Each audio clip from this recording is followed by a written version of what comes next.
Hi, good afternoon.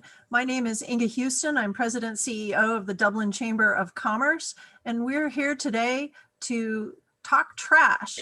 I have Dylan Thompson with Amador Valley Industries, and he's here to talk about the new organics or state ordinance on organics and services that businesses need to subscribe to. If you have questions, we are here to answer them, and Dylan is available to maybe come to your place of business or talk to you on the phone to figure out how you and your business can comply to this new ordinance. So let me turn the meeting over to Dylan and have him take it away. Thank you, Inga. My name is Dylan Thompson. I'm the recycling coordinator with Amador Valley Industries, and I'm just going to give you a brief overview of some of the local ordinances that are going to dictate what's going on with your trash. So without further ado, you may have received some notices in the mail from the Alameda County Waste Management Authority, otherwise known as Stop Waste, about the ordinances in place and what you need to do to comply. So we're going to go over what these ordinances mean and what you need to do to make sure that you are in compliance. So first of all, we have the Mandatory Recycling Ordinance in Alameda County. Dublin had previously opted out of the Alameda County Waste Management Authority's Mandatory Recycling Ordinance, but as of 2020, we are back in it. So what does this mean for you? Essentially, it means that all businesses in the county are obligated to recycle and subscribe to recycling service. Some of these businesses are going to be required to separate organics and subscribe to the organic service. And all businesses must make sure that they are using their bins properly and have adequate service for the amount of waste that they are generating. And finally, you do have an obligation to make sure that all of your employees, your contractors, and anyone else using your building understands how to use these bins on a yearly basis. So just to go over a little bit to what it means, who needs to subscribe to organic service. Under the Mandatory Recycling Ordinance, if you generate 20 or more gallons of organic waste in a week, and or you generate 2 or more cubic yards of total waste, and you hold a food permit, you would need to subscribe to organic service. So another ordinance that's in place is AB 1826. So it started in January of 2016, and it had a sort of tiered approach to get people geared up to comply. But essentially, what happened is that California disposes of a lot of waste. Here in California, we throw away nearly 30 million tons of waste per year. And according to CalRecycle, about 30% of that could have been composted or mulched. So as a result, 1826 came into place. So as it stands now, in 2020, if you generate 2 yards of total waste, so between your recycling and your garbage bins, then you need to subscribe to organics service and make sure that all of the organic waste that your business is generating makes it into those bins. So let's go over a little bit more of what that entails. So as I said, if you generate 2 or more cubic yards of waste in total between those recycling and garbage bins, and or you have 20 or more gallons of food scraps in your garbage cans, you must subscribe to that organic service. As I said before, in the Mandatory Recycling Ordinance, you must ensure that your employees have yearly trainings on how to properly sort their waste and utilize those bins that you are paying for. And finally, you have to make sure that they are all being sorted properly. So as we said before, you got to make sure you have recycling and organic service if you fall under those ordinances guidelines. And finally, provide that training to not only your employees and tenants, but also contractors. So we're here to help. What we can offer you, what Amador Valley Industries can do for you, we can not only provide you with educational materials in the forms of how-to guides, posters, stickers, and even in-person educational trainings featuring me. We can provide you with free indoor bins to make sure that all of that waste you're generating is going to make it out to those bins properly. And finally, one of the more important things is if you have any questions or concerns, or you're unsure if you fall under these ordinances, you can call us up and I'd be more than happy to come visit your site, not only provide service recommendations, but also provide technical assistance for your employees, your tenants, or anyone else who needs it to make sure they understand exactly what goes where.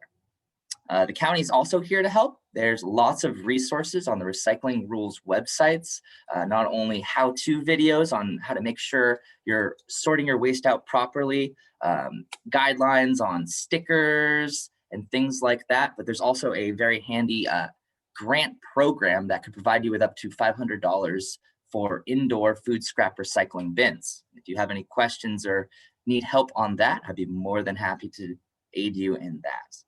One thing too, I really want to make clear about this is that not only is organic service going to be good for the planet, but it's also a valuable cost-saving opportunity for you and your business. If you're generating 3 cubic yards of garbage service and you do not have recycling or organics, there is a big opportunity there for you to subscribe to these new services, which do cost less than your garbage and provide some cost savings to your business in these times. So if you have any questions, you have any concerns, feel free to reach out to me. My email is posted on this slide here. It's dylan@amadorvalleyindustries.com, or you can reach out directly and give me a phone call. The number is 925-479-9545. And I'd be more than happy to talk to you about what you can do to comply with these new ordinances in place. Okay, thank you, Dylan.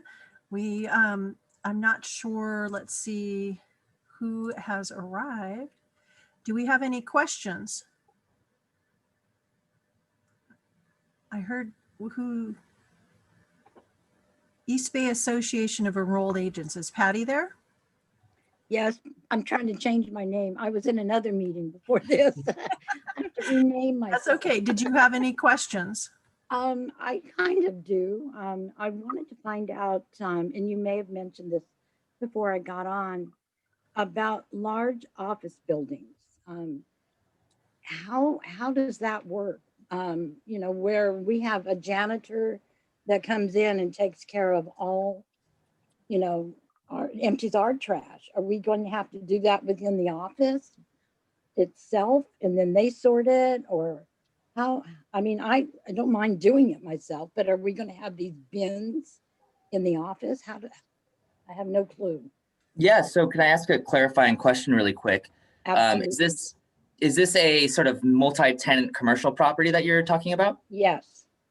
So if that multi-tenant commercial property you have is subscribing to 2 or more cubic yards of service between the garbage and recycling, then you are obligated to have organic service as well. And then in terms of how that would play out inside of the building, right, we could direct you to not only to grants that would help provide you with those food waste bins for the tenants in there, but I would be more than happy to go and visit the site just to get a better idea of what exactly the needs of that site are, and make sure that all the employees not only have training on how to use all of the bins, but to also give you not only recycling and some organics bins to make sure that you're able to utilize them. Actually, I'm a tenant in the building. I don't own the building. Okay. So they would be the ones that would have to ask you, but I'm just wondering myself in my office area, what we have to do. But that's up to the, I guess, the owner of the building to tell us, correct? I don't think we've received anything yet. But I'll find out. The owner of the building should have received a couple of letters from the Alameda County Waste Management Authority by now. But I appreciate you reaching out. Can I ask what building it is? No. Okay, that's fine. In trouble. Again, too, I want to reiterate. I'm evicted. I want to reiterate too that Amador Valley Industries, we're not instituting any of the fines here, and I'm really here just to provide aid in making sure everybody not only understands what they're obligated to do under the ordinance and AB 1826, but make sure they have the resources to comply. Okay, all right. So we don't institute any fines or anything like that. Oh, okay. I don't want to get anybody in trouble. I'm not getting anyone in trouble, yeah. Also, Patty, the good thing is Dylan could perhaps save them money. And what would be a typical savings, would you say? It's really very site specific, but assuming you have maybe like 3 gallons of garbage right now, or sorry, a 3-yard garbage container and maybe like a 96-gallon recycling container. If you not only like increase your recycling service, start organic service, and all of those bins are utilized properly, the amount of garbage is going to significantly decline. So I don't have any exact numbers, unfortunately, on the cost savings, but they are significant. Okay, yeah, since I'm not the one really involved. They take our trash out for us. We, put it outside our office door, and then the janitor comes in and takes care of it. So I guess they would be the ones, right? You are correct, yeah. Yeah. So Okay. Dylan, if you reduced your garbage by 1 cubic yard and increased your organics, that swap would be less than $100 a month or more than $100 a month? It would be less than $100 a month. Less than 50? Great question. I can circle back and give you a more exact rate. Okay, because I mean, that's just, right now with our businesses, and a lot of them are closed and probably not even thinking about their garbage if they even have stopped garbage service, or they're just, everything's just so overwhelming, they've just left everything alone and not decided to even visit this until they get back to the office and start utilizing their business again, that they're going to think about this. So my interest is getting our businesses to maybe think about this sooner than later. If there's a cost savings, that might be of a high priority to get them to act. Most definitely, yeah. If you don't mind, I'll just pop in here. This is Michelle Fay with Stop Waste, or Alameda County Waste Management Authority. And I'm actually working on a letter that we're planning to send to Dublin businesses in January. And I have it on my screen. I don't know if I have the rights to share my screen, but I could potentially just show, we did run a little cost savings example, and I could show that right now if that's helpful.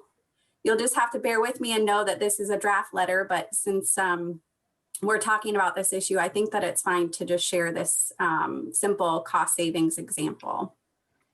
Michelle, you should be able to share. Okay, perfect. I'm going to go ahead and pull this up for you. So do you see here some bins on the screen? Okay, perfect. So what we have here is that in Dublin, organics collection service is half the cost of garbage, and recycling is actually only 25%. So again, like Dylan said, if we can really do a great job of sorting our materials into the proper bins, there's an opportunity to save on the monthly bill. So this example is a 3 cubic yard bin collected one day a week is about $500 a month. If we were to reduce that to a 1 yard bin and then get a 1 yard of recycling and a 1 yard of organics, you would be saving about $200 a month for that. So again, this is a very simplified, example. And as Dylan mentioned, it's going to be case by case, and it really depends on what exactly your business site generates. But this just shows you that if you can recycle and compost more, you can save money on your garbage bill. And the other thing, since I've got my screen up, I did want to show you, we have a new tool. Just before we went live, we were talking about what goes where. So I can show the new resource tool if you're interested. So let me share that screen here, just a moment. Let's see here. So the recyclingrulesAC.org website is what I have on the screen here. And right here on the home page, you'll see this curbside service guide. And when you pull that up, you can click on Dublin. And this should have a pretty comprehensive listing of what goes in each bin. So these are kind of some highlights that we show here with photos of what goes in the recycling. And if you don't see what you're looking for there, you can click this show all items button, and we have a much more complete list. So you can kind of scroll through there. And then we also show organics. We're actually talking about food serviceware and compostable plastics. It does show that they are technically accepted in Dublin. Of course, we could get things wrong, and we're happy to update things if there are some changes, but this is what we show for now. And then again, you can open that complete list. So I just wanted to make sure everybody had access to that, because I know a lot of times we're just not sure what bin things go into. I know. Michelle, oh, I'm sorry. Is that what you just showed us? Is that live now, or it's going to be? This is just hot off the press. It is live. Okay. Yeah. And so the responses we received in terms of what goes where, we work with City of Dublin staff, but if there's anything that needs to be modified, it's really easy for us to do that. But this is live now. Okay, great. Fantastic.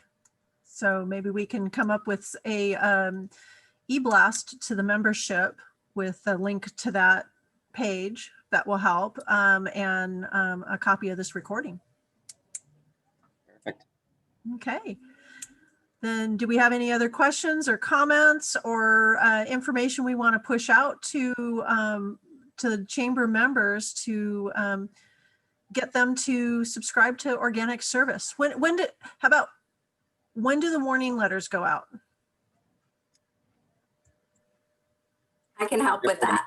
Yeah. Yeah.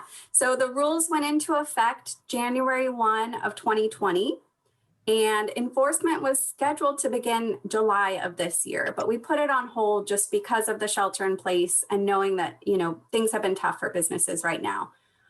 We did decide to go ahead and start enforcement January 1 of 2021, so just in a couple of weeks. However, our enforcement process is a 3-step process. So first, we'll send official notifications to all businesses, letting them know of the ordinance requirements. And then we'll start looking at our hauler records to see who's missing the required services.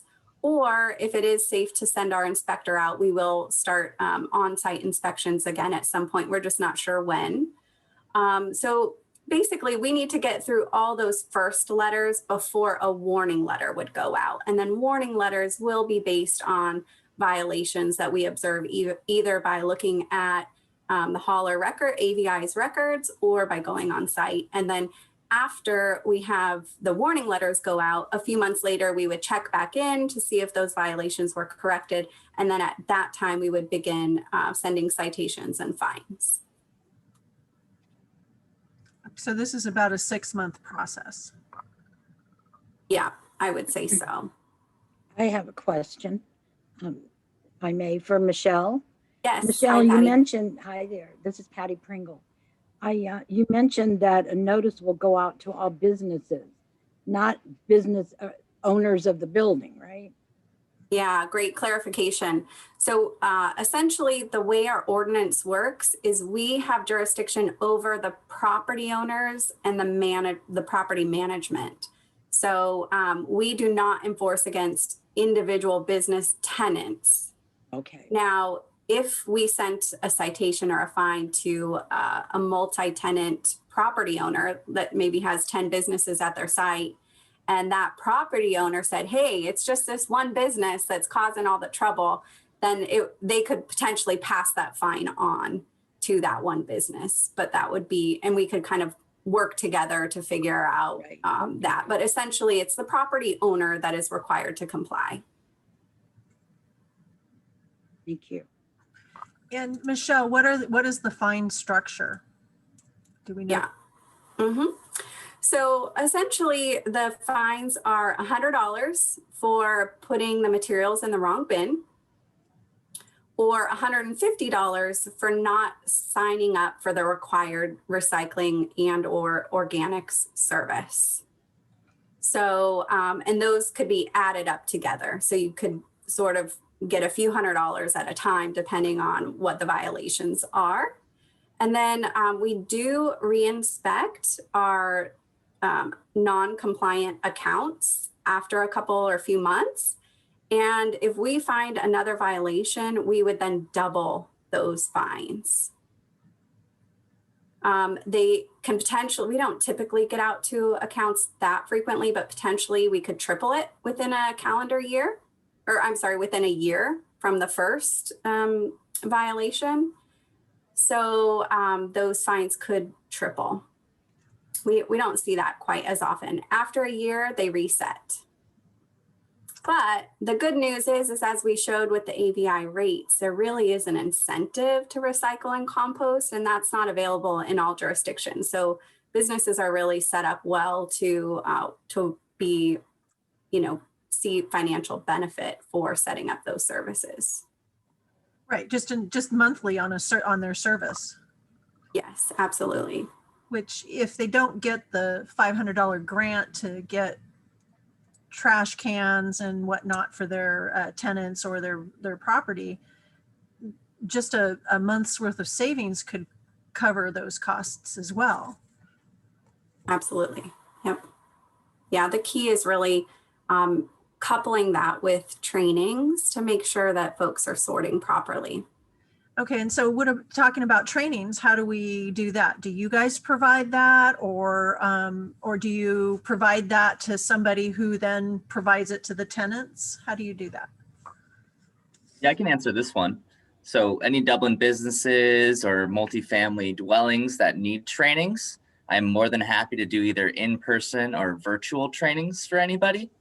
I do understand it's a strange time. And so I have had cases where I've, trained upper management who has then disseminated the information to all their employees.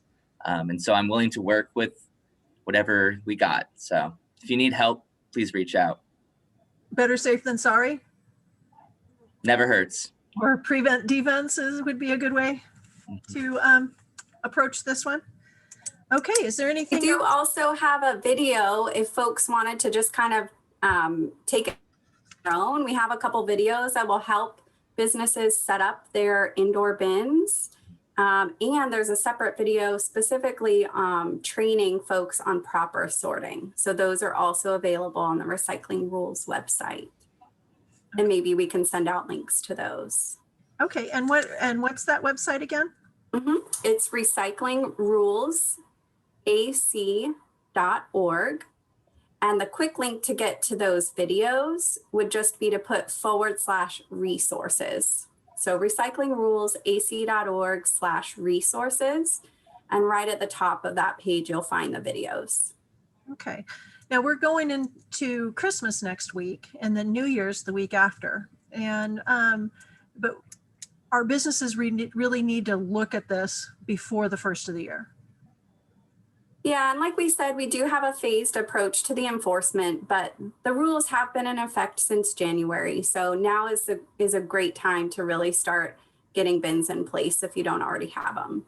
And how long do you think it would take to get set up on organic services and revisit your needs? Meaning like sign up for service and get the bins? And let's review my account. How do I adjust it and add the organics? Yeah, I can answer that one. So if anyone is interested, feel free to reach out. I can usually come out either within the week or the following week to give you service level recommendations and provide technical assistance. And we can get your service started same day, usually next day or the same week. Okay, but the time on the phone with you would probably take just a few minutes to just set. Correct. Yeah. Yeah, exactly. Not a huge time commitment, not a huge decision-making process. Yeah, I try and make it as easy as possible. Okay. So it's super easy and may save you quite a bit of money on a monthly basis, not a yearly. So that's a good thing. Okay, is there anything else we want to point out to our businesses to get them to comply? I know it's the rule, but and we need them to comply. It's mandatory, but to get them to do it sooner than later. What's the carrot? A little bit of money, and it's simple, right? Anything Absolutely. Else? Yep. Okay. Is there any more questions? Well, hearing none. Thank you, Dylan. I really appreciate your time. Thank you, Michelle, for your presentation as well. And Gina and Debbie, it's always lovely to see both of you, as well as Hazel. Thank you. Thank you for coming and joining us. And Patty, thank you for tuning in. We really appreciate it. Take care and think chamber first. Happy holidays. Happy holidays. Reach out, Patty. Thank you. Bye, everybody. Will do. Bye-bye, everyone. Bye.